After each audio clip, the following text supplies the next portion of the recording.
Olá e bem-vindos a mais um mergulho nosso aqui. Hoje o nosso destino é a mesa de pôquer. Opa, vamos lá. Mas não o começo da mão, sabe? A gente vai para aquele momento de silêncio tenso, logo depois da primeira rodada de apostas. O pós-flop. Exatamente. O dinheiro já está no pote, o dealer vira 3 cartas comunitárias e, de repente, o que era um jogo de cartas vira um xadrez de probabilidades quase infinitas. É ali que a história da mão é definida, né? É onde as decisões mais cruciais acontecem. Pois é, e o que o material que a gente recebeu deixou bem claro é a escala desse desafio. Pensa só, existem 22.100 flops únicos possíveis. 22.100. É um número que paralisa, né? Como é que alguém começa a pensar numa estratégia para algo tão vasto? E essa é a nossa missão hoje. A gente vai usar essas fontes para desvendar esse enigma, entender como agrupar esses milhares de cenários e, claro, como isso tudo muda a forma de apostar. Esse número, 22.100, é o motivo pelo qual o pós-flop foi tratado mais como arte do que como ciência por décadas.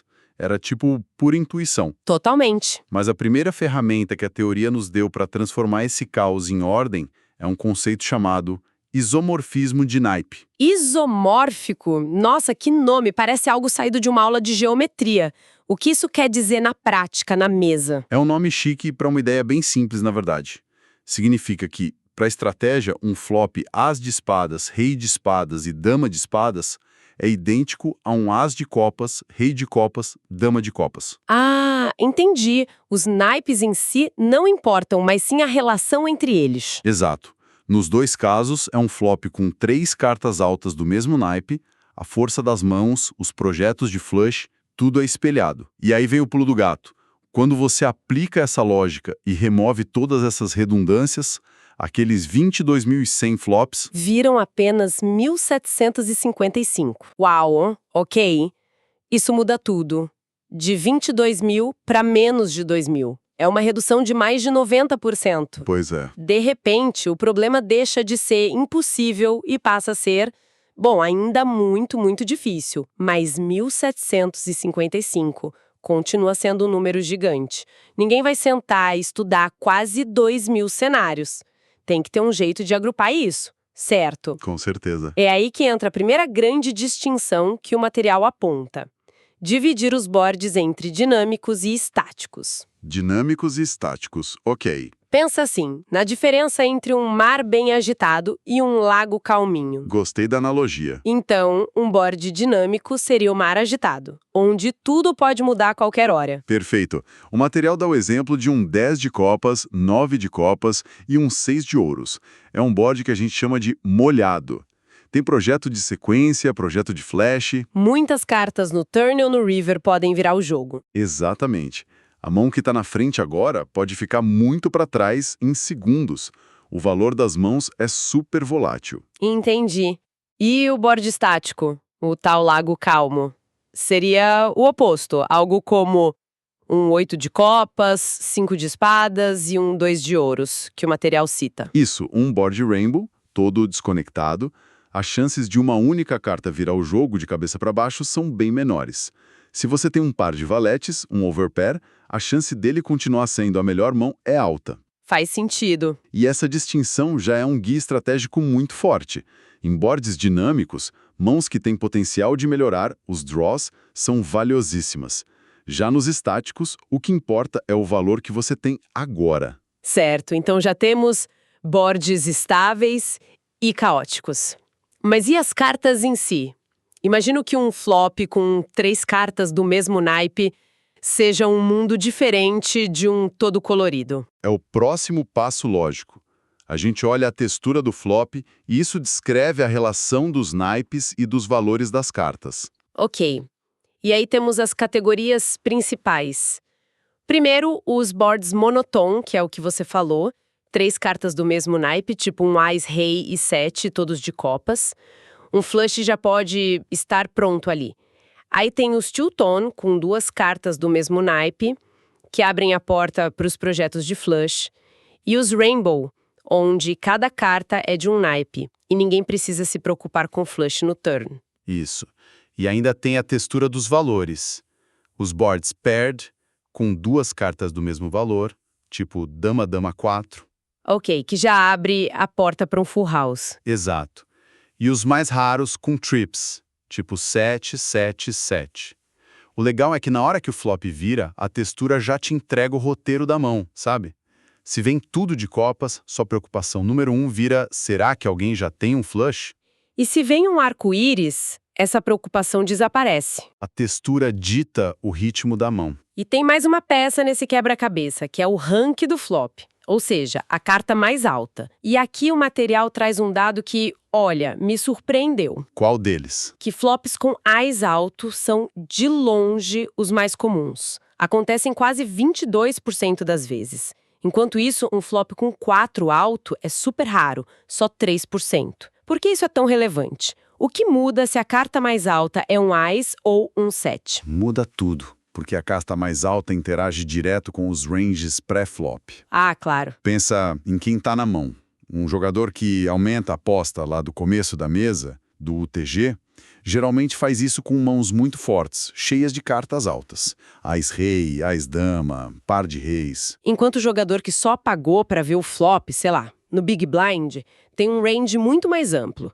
Ele pode ter 7-8 do mesmo naipe, 5-6, qualquer coisa que parecia barata para jogar. Perfeito. Então, quando o flop vem com um as, a quem ele beneficia mais? O agressor inicial, óbvio. Claro.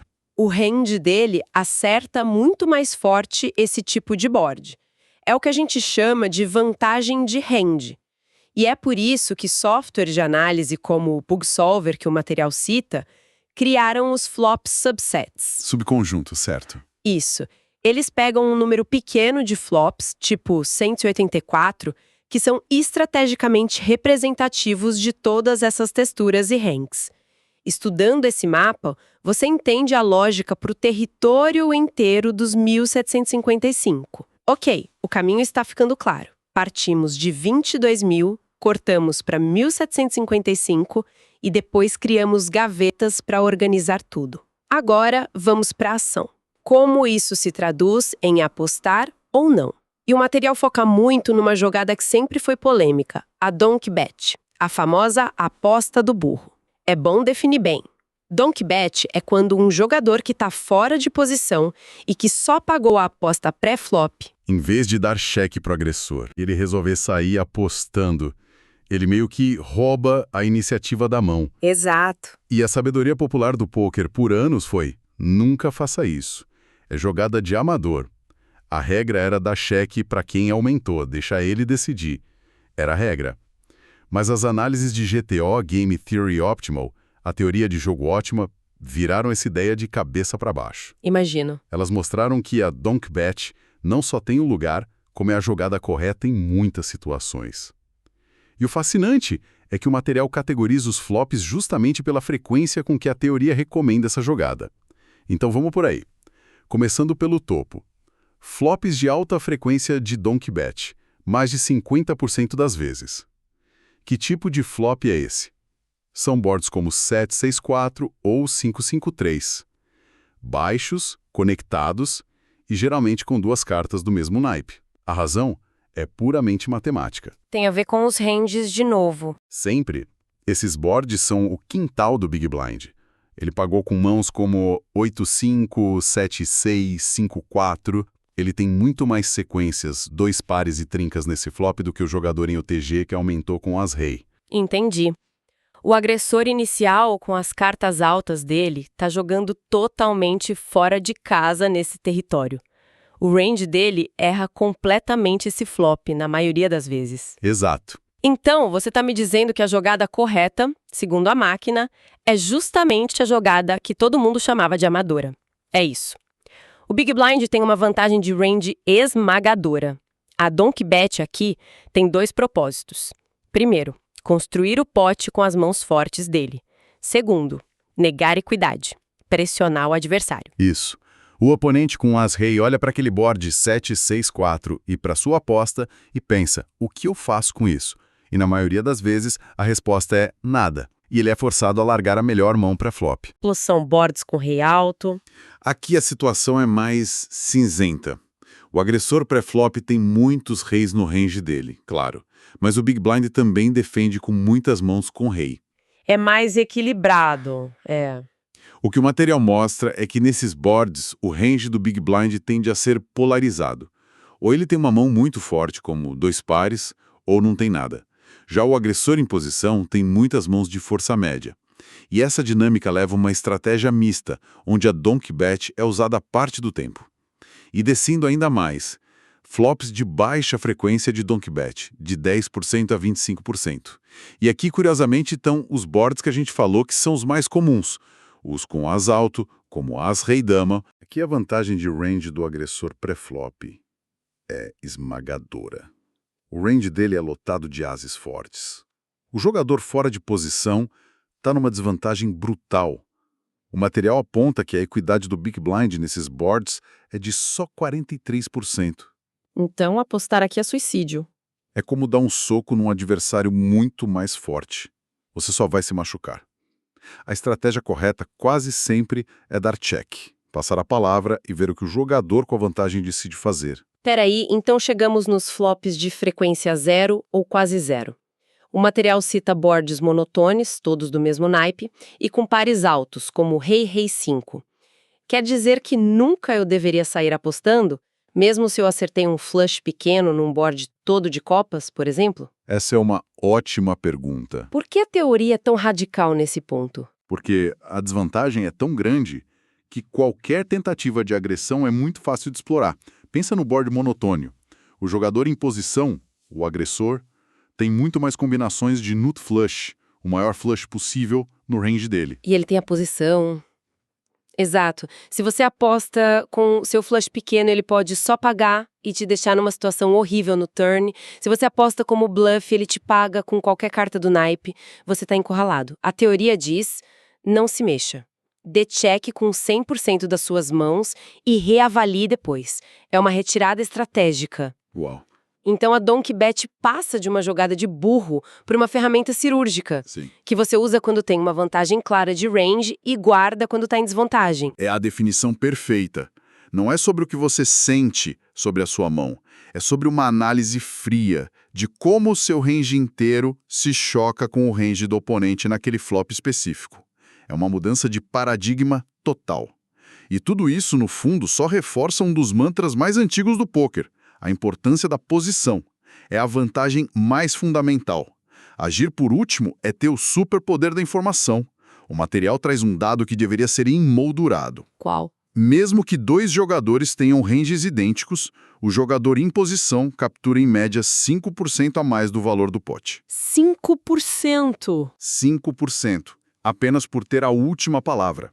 A posição amplifica suas vantagens e minimiza suas desvantagens. Então, para a gente amarrar tudo, partimos do universo de 22.100 flops, que parecia impossível. Usamos o isomorfismo para encolher isso. Depois, criamos um sistema de classificação e vimos como isso dita uma estratégia que parece contraintuitiva como a Donkey Bet. Exatamente. É saber por que um flop 7-6-4 pede agressividade e por que um As-Rei-Dama pede total passividade. A resposta está sempre na matemática dos ranges. É fascinante.